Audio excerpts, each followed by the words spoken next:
Hey there, welcome to the course. My name is Jed Guinto. I will be your trainer for this course. So you're interested in creating your own course with your own content, you speaking, and you have no idea where to start. Well, that's pretty much me back in 2014 when I started. I didn't know anything. I wanted to make a little bit of extra money on the side.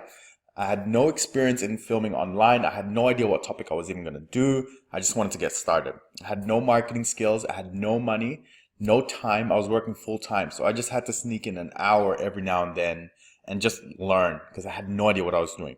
Now, a few years later, I've got 60,000 students, 5,000 reviews, positive reviews, which is good. I have now other online companies wanting me to create content on their websites. I'm doing collaboration projects with other trainers. People are getting in touch with me all the time, just looking to work together. And I mean, look how nice my beard is. It's just a good day, It's just a good day. So for this course, here's what you're going to learn. I'm going to show you start to finish how I put a course together. So I'm going to tell you how I come up with the initial idea, figure out if it's a good idea or not, how I set it up, how I structure the course, where I'm going to spend time, when courses are going to be long or short or whatever, figure out my logistics, how much I'm going to show you all the costs involved in getting started. I will also talk about something really important, mental roadblocks. People tend to stop themselves from succeeding. So we'll get into that. Tell you about all the equipment that I use, software, and even show you how to use the software. Super simple, don't complicate. I'm going to do some marketing, and what else have I got on my list? And that's it. So we'll cover a lot of those things. I'll sneak in little bits and secrets here and there. But enough talk. Let's get into it. See ya. Hey guys, welcome to the next video. So in this one, we're going to be doing how to choose your topic and then breaking it down. So how do I come up with topics? Well, I usually get them from my daily experiences. So if I'm like on the train or at the shopping center or walking the dogs or something like that, something will kind of pop out at me and I'm like, oh, that'll be a cool thing to do. Or if I'm at work and I see someone working on a particular problem, they can't solve it, I was like, oh, that's a cool course to do. So that's one way to get inspired. Some of you may already know what you want to teach. Awesome. Great. Some of you have no idea. That's okay. I'll show you guys how to get started. The way to do it is not to answer the question, not to be like, I'm going to teach, and then try and fill in the blanks. The brain doesn't work that way and you'll just get super confused. What's best to do is ask yourself these questions. For example, what am I super interested in? What is something that I love talking about so much? I love telling people about something that my friends just find super annoying that I always talk about. That is what you should teach.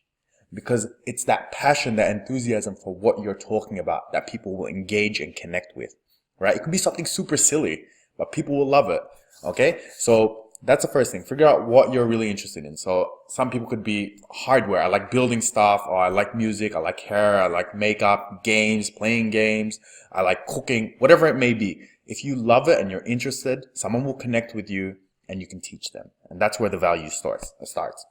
Now, it doesn't need to be a technical subject. It doesn't need to be Microsoft Excel. It doesn't need to be hypermesh programming for engineering applications and aerodynamic, blah, blah, blah, all that stuff, right? It doesn't have to be. It just has to be something interesting. Okay? So covered that bit. The next one is, and this takes a while, but be you. You can read articles and say, oh, you got to be super jazzed up, or you got to be super serious or super professional. If you're not super professional or super serious, it's not going to work. So be you, be interesting. And because you're talking about something interesting, you'll transfer that enthusiasm. But be you as much as you can. Okay? Don't be anybody else. Don't try and copy someone else's particular style if it doesn't mesh with yours, because it won't work. Just be you, and people will connect with the real you. All right.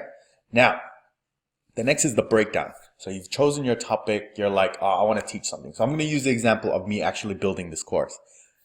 What do I want them to be able to do at the end? And this isn't like 5 questions. This is one question. What do I want them to do at the very end? I want my students to successfully publish a course on Udemy. That's it. That's your scope. Don't try and teach them every little thing, because there's thousands of things you can teach, but you're not going to cover them all, and it's probably just going to be nonsense anyway. It's better you teach one thing great than teach 50 things mediocrely, if that's a word, right? So that's the first thing. So establish that question. You go, I want them to be able to publish this course successfully. Then you break it down. What do they need to know to be able to do that? Okay, they need to know what software to use. They need to know how to get started, where to get thumbnails, how much money they're going to have to spend, how to use the software, how to set up their structure, all those things, how I'm going to market, how I'm going to do free courses and so on. That's when you break them down. And don't try and put them in a very good order. Just write them. Piece of paper on a napkin, doesn't matter. Just get it out of your brain and onto paper. Once it's on paper, then you can move them around. You're like, oh, that meshes in with that. That's a good order for that one. That's a good logical sequence. And that's what's important. Get the logical sequence right. For example, I'm not going to teach you guys how to use a particular software if I haven't introduced the software yet, right? It has to be logical. You have to guide them through in a very, very smooth way. They don't need to be going, what? Why is he jumping from there to there? Okay. It needs to be very, very smooth. All right. So what's the next topic? Okay. Logical sequence. The next thing is very important. When humans talk, or when people talk and they talk for too long, they end up clouding what they were originally trying to say. So if you're a journalist or you're a writer, there's a particular technique that I learned, which is if you're going to write a 2,000 word article or essay or something, write 4,000 words, then trim it back, then edit. Because what happens is in that 4,000 words, you probably got 2,000 words of just crap that people don't need to know, right? So if you trim it back, it's a lot better. So that's why it's a good idea that whenever you're breaking down your course, just write. Nothing's wrong, nothing's right. Just keep writing. And then you trim it. You go, oh, that's really not that important. Or, yeah, it's nice for them to know, but it's not essential. It won't get them to the end. So if you can trim it back, and instead of going, you're going to complete this course in 50 lectures, and you can do it efficiently in 10 lectures, that's way more valuable. Because your customer is going to get what they want in the form they want with no nonsense in the shortest amount of time money possible. And that is what is important. Okay, so do those things and you can establish your structure to begin with. Okay, so I hope you guys enjoyed. See you at the next video. Bye. Hey guys, welcome back. In this one, we're going to be talking about mental roadblocks. I'm going to do this very early in the course because humans have a way to jeopardize and kind of ruin their own success. We end up finding reasons why we suck. All right. That's a normal human thing to do. I'm going to show you guys how to push beyond that and get the job done, because that's what you need. You need to get that first course in there. You need to build that momentum. But the only way to build momentum, as Brian Tracy says, is you got to push. You got to push, you got to move forward, you got to break through those barriers. And you can't do it sitting on your couch with your hands in your pocket with a hamburger in your mouth. Buy hamburger for lunch. Cool. So in this one, mental roadblocks. As soon as you start, you're going to be so pumped up at the beginning. You're like, cool, I'm going to make a course. I'm going to make money. I'm going to, connect with people, etc., etc. Give it like 20 minutes. And then your brain's going to go, someone's already doing my course, or it's too much competition. I'm against companies and websites with millions of dollars. There's so many people, other people smarter than me. There's already thousands of people on this site. I don't have time. I don't have money. I've got no existing customers. I have no experience. I don't know how to use software. I don't, excuse. We all been there. If you focus on these excuses, you will never get done. So don't even continue this course if you're already going, whatever. If you got that attitude, because you're not going to succeed that way. So what you're going to do is this. You're going to use those excuses and you're going to go, I don't care. I'm foolish and naive enough to think I'll succeed. And just do it. Just get it done. Focus, have fun. So for example, let's say you're going, someone else is already doing it. Great.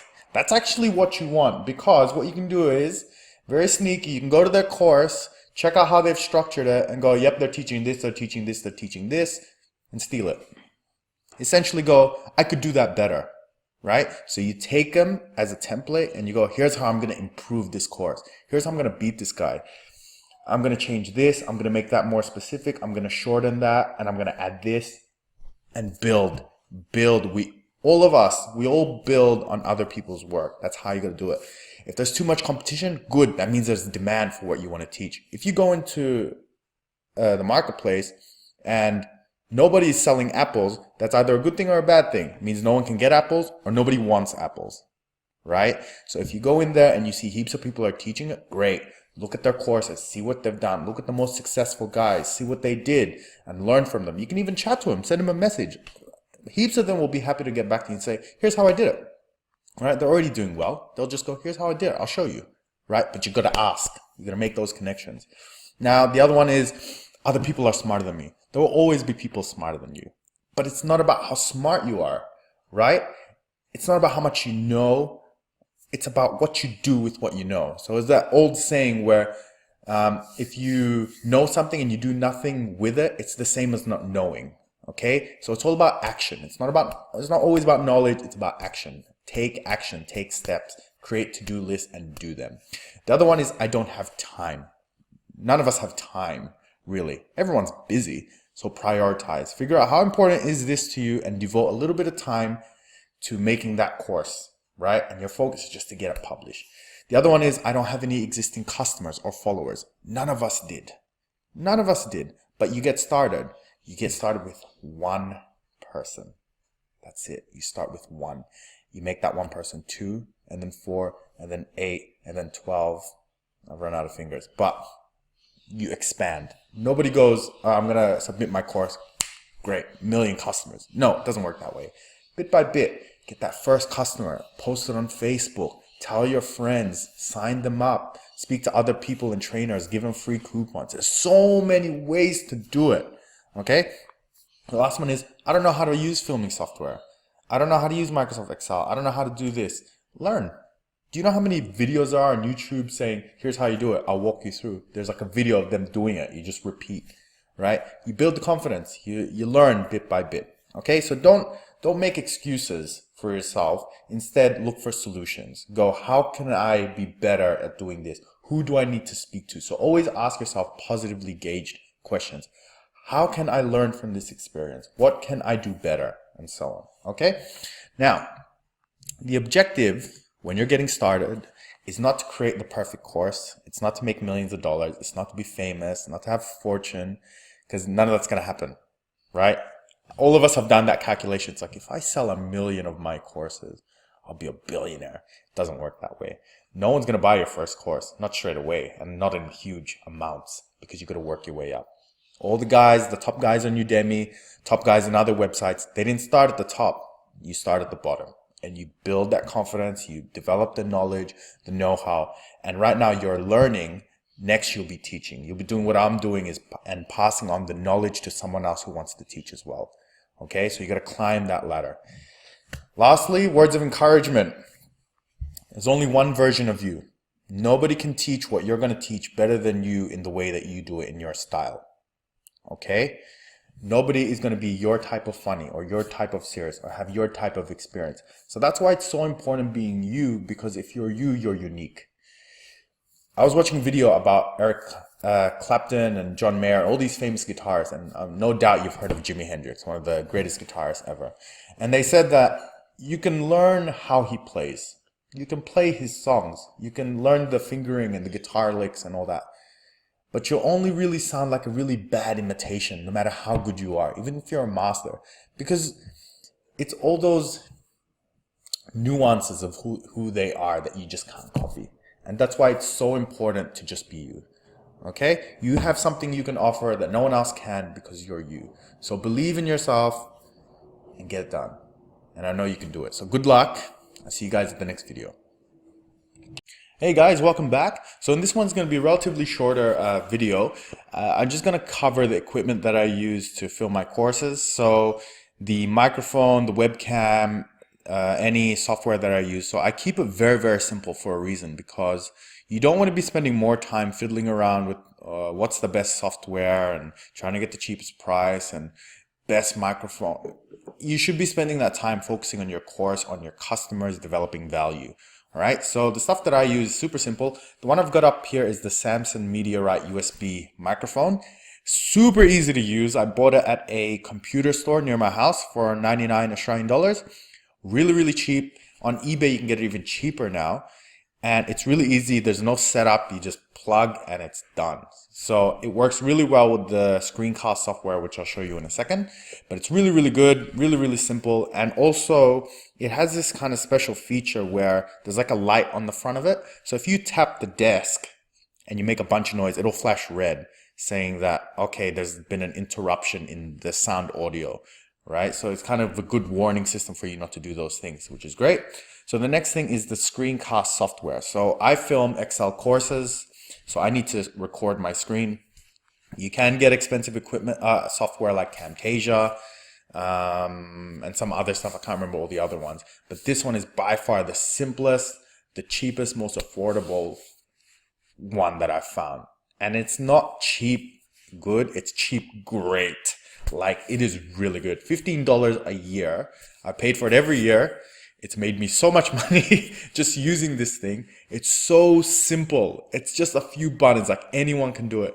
There's none of that, like you don't need to read an instruction manual. You just go in, you press record, and it's great. So the website for that is, you can just go Google screencast, one word, -o-matic.com.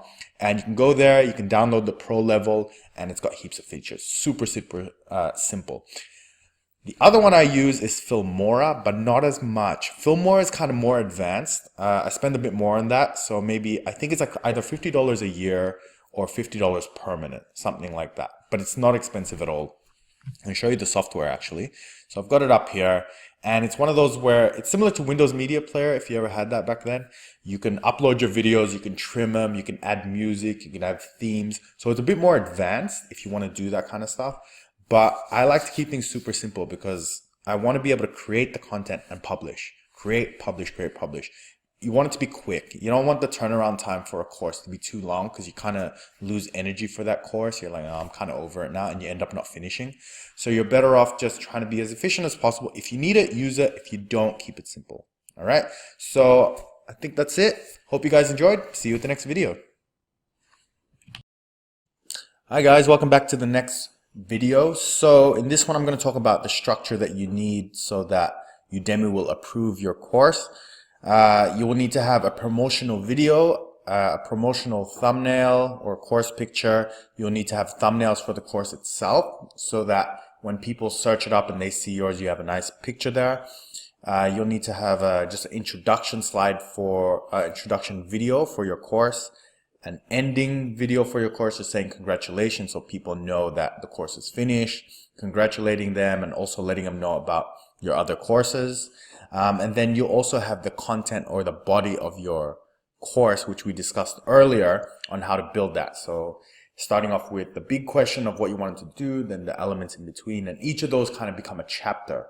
And it's easier for you to structure all your videos and developing that order. So when it comes to promotional videos, be enthusiastic, be super excited. Don't be like, hey guys, welcome to my course. That's super boring. Be vocal, be engaging, look at the camera, you know, try and develop that connection straight away with the person and make it useful for them.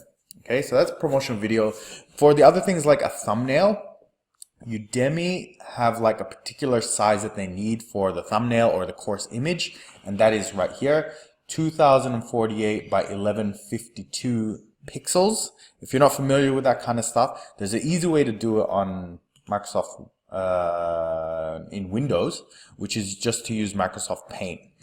So let's say you had an image of some sort. Let's just get a star, right? In the bottom, oops, drop something. At the bottom, you'll see this. 4,376, let me see if I can zoom in there, 4376 and 2496. Those are the pixels. So you can actually set this. So if I can zoom out, became Canadian just then. You can actually go highlight, and you can highlight your photo, for example, and then go resize up here. And then with the pixels, you can set it to the one you need. And then you can just keep tweaking it until you get the ratio right. So that's one way of doing it if you were going to do it manually. The other way, which is probably easiest and what I recommend, is go to the Udemy course image design page. And that is at info.udemy.com/course-image-design. And they will build you a free one. right? All you gotta do is provide, I think, your course name, maybe even provide notes of what you want to do. Very, very simple thing to do. If you need help with that, Udemy have a great support system, but they will create a image for you for free. And the best part is they can't, because if you build one yourself, they may go, oh, that's inappropriate, or it doesn't fit the size, or whatever. You may have issues getting it through if you're not familiar with how to do it. However, if you do it with this way, they'll definitely let it through because they build it. All right, so that's like a safe way to do it when you're just starting. The other one is if you don't want to do this, you want to customize it yourself. One website I found is PictoChart, which is really, really good. It's like a drag and drop design. And you can sign up for free. You don't have to pay for the full stuff because I found that you can actually create some pretty good thumbnails without it. So that's one way to do it. And then and that's my dog going nuts. And the last one I'll finish up now is Fiverr. Fiverr is good because you only got to pay like $5 for the gig. And there's people here who specialize in Udemy thumbnails, right? You just got to let them know what you want and then you can go from there. So it's really, really good. And that's pretty much kind of the harder elements of what you need to develop your course. So hope you guys enjoyed, and I'll see you next time. Hi guys, welcome back. So now we know the elements of what we need for a course. We need to know we have an introduction, we need thumbnails, we need content, introduction, end slide, and so on. We now have the structure of our content. What are our chapters? What are each of the elements? And then the culmination of all of that is solving that initial question that we put up. Right, so my one was, how do I efficiently get them to publish a course? All right, so the combination of all those individual videos and lectures and all those chapters will help answer that question for that student. All right, now filming, whether it's webcam or recording your voice and doing something on the computer screen, when we start filming, a lot of us find that we sound weird. And it may actually stop you from filming, but don't do that. Just keep going. Sometimes it sounds really weird how you sound like on a computer screen. When I first did it, I was like, no one's gonna listen to my voice. I sound ridiculous, because the sound in my head is, hi, my name is Jed Guinto. Like, it was like Barry White, like nice. And then I hear it and it's like whiny and nasally and like high pitched. Nothing you can do about that. You just got to laugh about it. So you need to kind of get used to hearing your own voice and developing the confidence to do it anyway. Like now I can kind of be in front of a camera and just start talking and it's okay. But when I started, I was like, I didn't feel right. Like I felt off. And that just takes time. So the more you do it, the better you get. So I recommend actually filming with a script with a few points that you want to cover. I'm not a fan of having written out the script word for word and reading off it. It doesn't sound natural to me. So it's better off if you have just what you want to talk about and then go from there and then kind of fill in the gaps if that's kind of your style. I don't recommend going in blind because if you do and you don't know what you're going to talk about, you tend to do a lot of then we can also do this. And then what you're talking about doesn't end up being logical and ends up just kind of being nonsense. So I don't recommend that. Other things you can do to kind of help you with speaking is when you're in the car driving with the radio blasting, just start talking to yourself. Yeah, it works. A lot of the times we're thinking, right, in the car, but we're not talking. So just start talking. Nobody's going to listen to you. And if the person in the other car looks at you, it looks like you're singing. So it's not so embarrassing, So that's one of the things I do. The other thing is make sure you sit up straight when you talk because that kind of frees up the airways, something you can learn if you're a singer. Be clear with your voice, focus, everything straight. It's all body stuff. Okay, and then film the video again if you screw up really badly. If you don't, just push it through. Don't try and be a perfectionist with your video. Go, oh, I want it to be 2 minutes, 45 seconds. I want to cover everything word for word with no stuttering and no problem. You will never get there. There's no such thing as a perfect video. So just do the best you can. If you hit like 90% like quality of what you expected, that's great. Publish. Just get done. Trim off anything you don't need, and then you're done. Okay? Do that enough. By the time you hit your second course or your third course, you're just spitting them out. Sometimes you can get so good that you actually don't even need to write anything. You can just straight from your head go, especially if you're a professional at what you do. You just know how to do it. All right, so that's filming. We're going to cover a few more things and then we're going to finish with the course. Yay! Hi everyone, welcome back. So we're actually going to be talking about the marketing part of your course. So let's say you've built your course, you've filmed the content, you've written the description, course description, and Udemy is really good. Actually, when I started, the way they had it laid out, you had to fill in a lot of the stuff.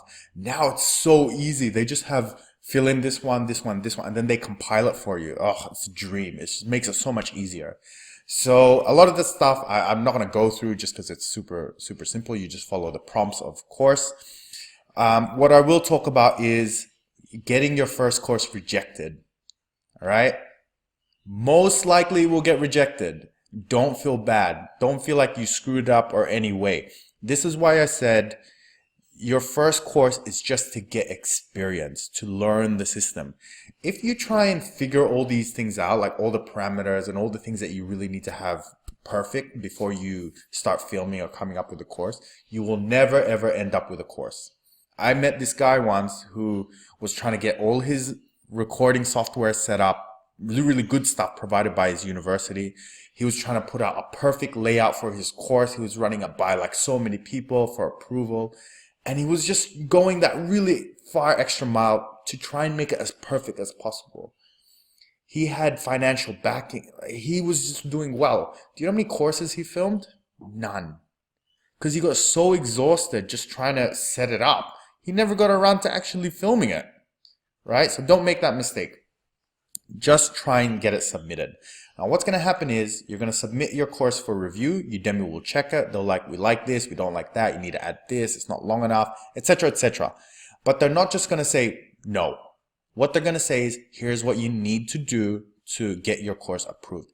That's what you want. That's the gold, because that will teach you how to be better at putting a course together. So what happens is on your next course that you do, right, or when you improve this, you know exactly what to look out for. You can go back to that report and go, yes, I don't need to do this, this, and this. What you'll find is the more you do it, the more experience you can get your courses through straight away, right? They're not like, they won't even critique it so much as to go, oh, I don't like this little thing. It's like, no, this person knows what they're doing, let them through, right? That's the stage you want. Right now, you're getting experience because you've never done this before. This is all completely new. So you're going to develop that experience on how to do it. Now, let's say your course does get approved and it's totally fine. Now you're going to work on how do you actually tell people. You can't just put it up and go, waiting for my millions. It doesn't work that way. Now you're going to let people know about it, right? I don't want you to do the marketing beforehand because it kind of clouds what you're trying to do. When you're more experienced and you're more skilled, then you can kind of do the marketing and the course development and talking with customers and your analytics and your market research and all these things. That's later. Right now, you just want your course. Next step is now you're going to learn a little bit of marketing. If you've never done marketing before, doesn't matter. If you have, great. If you haven't, it's totally fine. It's totally fine. You're going to learn. So one thing to do is, first of all, don't make it paid. That is a big mistake. The reason is if you put a course up that has a price on it and there's no one signed up for it yet, you have no credibility. Nobody knows who you are. Nobody knows the value you can give, no matter if you're a good person. It doesn't matter. On that little thumbnail, all it says is no customers, no reviews, $50. No one's going to buy it, right? That comes later. Making sales comes later. Right now, you're developing credibility.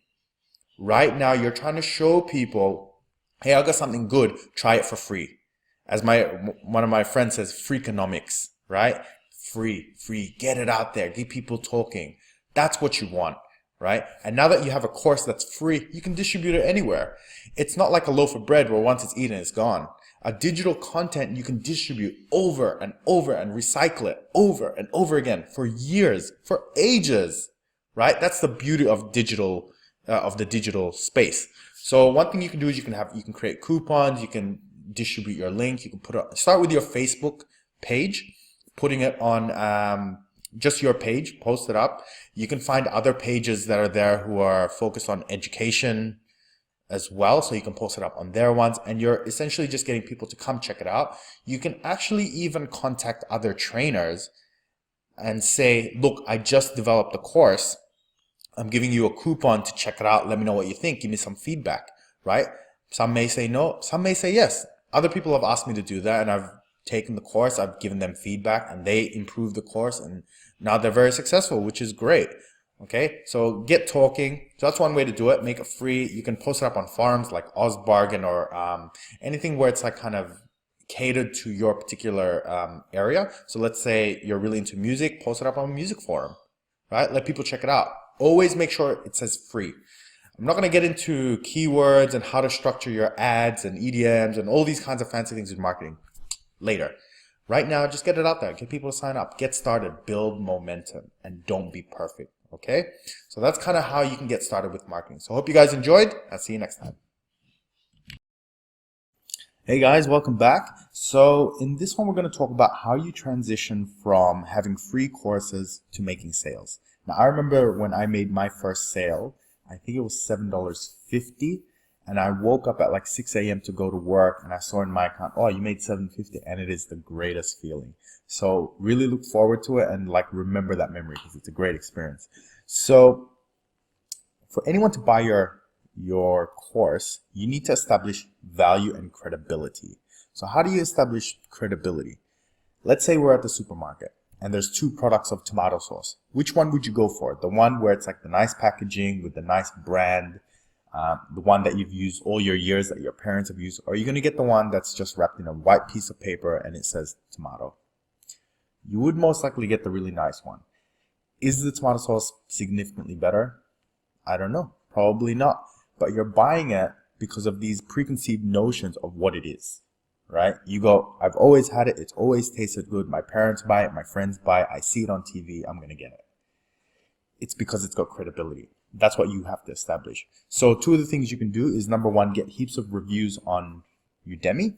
And number two is get heaps of students. So the quicker you can climb those two things, the better your credibility. So here's how you do it. For me to get students when I began, start on Facebook with your immediate friends. Then you can get people to sign up. Next, you can chat with other trainers and say, look, I've got a new course. Feel free to do an announcement on my course, and I'll give you free access to my content. You kind of make trades, nothing against the rules of Udemy, of course, but it's a give and take, and just communicate, talk to as many people as you can, people you just meet, people at work, just get it going.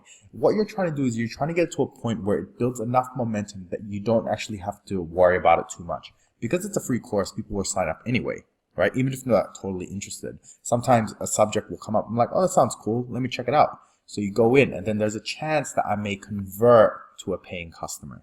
So you have to take them along a journey. You can't go from someone not knowing you at all to going, hey, I got a $100 course. Do you want it?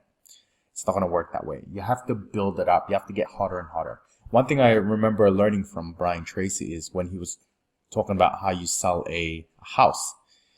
When you're selling a house and the husband and wife come in, and you go to the wife, you go, what are you looking for? She's like, I always wanted a house with a swimming pool. So as you're taking them through, you don't go, well, there's a house. What do you reckon? You don't say that. You go in, don't talk about price. You just say, hey, check out that swimming pool. It's really nice. Hey, let's check out this thing. It also has this next to the swimming pool. Oh, we also have a nice backyard. Oh, we also have this.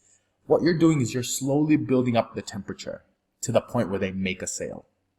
That's what you want. So with your courses, you have to structure that in a way. So one of the things I discovered early on was if I make a big paying course, right, like a Microsoft Excel, like a 10-hour course, I can't sell that immediately to someone who's never met me. It's very difficult, right?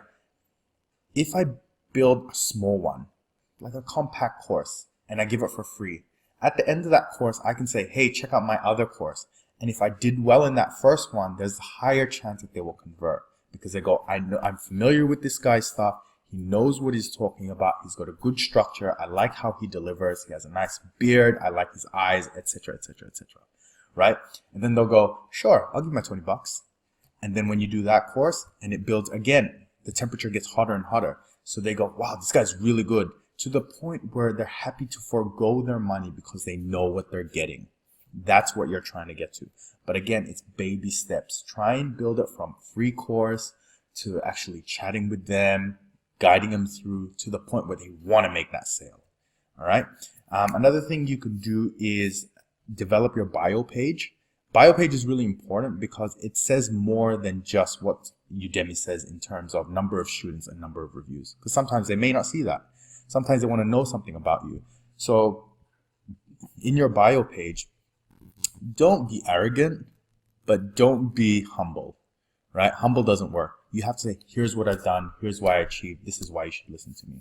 Show that you're a technical expert or an expert or, just good at what you do through your bio page. Don't make it too long. Don't try and make it like a sales pitch. I feel like that's kind of annoying. I kind of prefer when they're just really honest people who say, hey, this is my experiences in life. Maybe you can learn from me. That I really like. What else? Do announcements. That's another thing. Udemy, I don't know if there's still a cap on Udemy. I remember it was like 4 a month, which is plenty. Announcements are good because if you have a student already, I think you can do an announcement, say, hey, sign up for my course. I think they have something now though that prevents you from making a sale to your current student. I'll have to double check that. But doing announcements is great. It's kind of letting them know that you're still around. They get emails of, hey, look, this is what I'm doing. Check it out. So that's really, really good. And lastly, just release more content. Make new videos, make new courses, keep it consistent. And as you establish a collection of your content, people will like you more because you cover more things, you're more knowledgeable, you have more reach, and they just trust you. And at the end, that's what you want. You want them to trust you knowing that you have what they need. Okay, so I hope you guys enjoyed. I'll see you at the next video.